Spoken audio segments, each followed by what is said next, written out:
Titan that you will never meet. There is no titans in music. They are human beings like we are.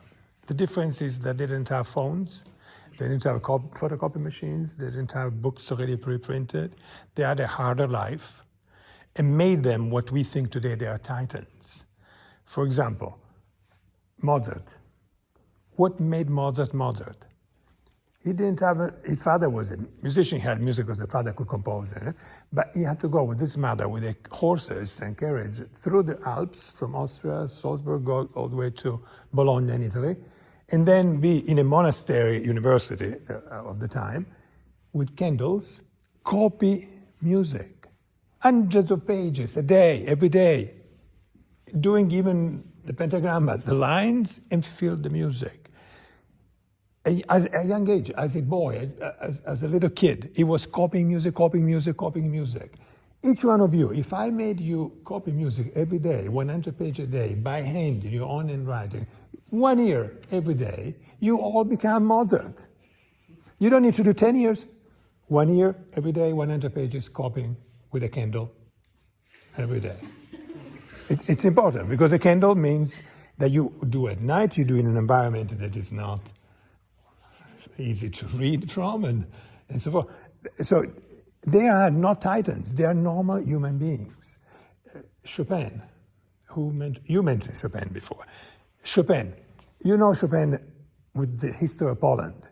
They just found in Poznan his personal letter in a piazza, a recent discovery, Piazza Vecchia in Poznan, in Poland, original letters of Chopin, with his love stories. The only letters we have written by him with his love story. The etudes that we thought were the Polish etude, the fall of Warsaw, have nothing really to do with the... When he had the opportunity to go back to Poland and fight for Poland and for the revolution, he didn't go, he stayed in Austria. His heart was longing for his boyfriend who decided to go back to Poland and fight. And then the Russians won, crashed the revolution, and the boyfriend then stayed in Poland, got married, and that was it. You should read the love letters of Chopin to his boyfriend that made a different choice, and then he went to Paris. He went to Paris because his father was also French. Well, he was international to start with. The father was a French teacher, French teacher in Poland. So when you study a composer, you go inside the composer, you will be surprised by these letters. You start reading the same etudes that you thought they were a statement for a country, nationalistic inspiration. You will find another inspiration behind those letters. I would recommend it to go. So you said Beethoven before. Beethoven, Mozart. Beethoven goes to Mozart because he wants to study with Mozart. And they both had their Haydn as their inspiration, Papa Haydn. And remember that Haydn, every single piece of music that he composed ended with Gloria a Dio, give glory to God. Every single piece of music. We are talking about human beings that believed in God, that had a strong sense of religion. The religion is in all this titanic music. If you have faith, are you a titan? You're a human being. You're a normal human being. Beethoven goes to Mozart. He wants to become a student of Mozart. But Mozart didn't take him. Why didn't he take him? They say that every musician used to have 2-3 musicians they would take in at home and teach them for free.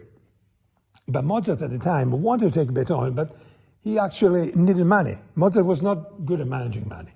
And he needed always funds. And Beethoven could not bring money. So Beethoven could not work with Mozart because of that. Do you see how a titan like Beethoven might have felt rejected by what he considered a titan at the time, which was Mozart.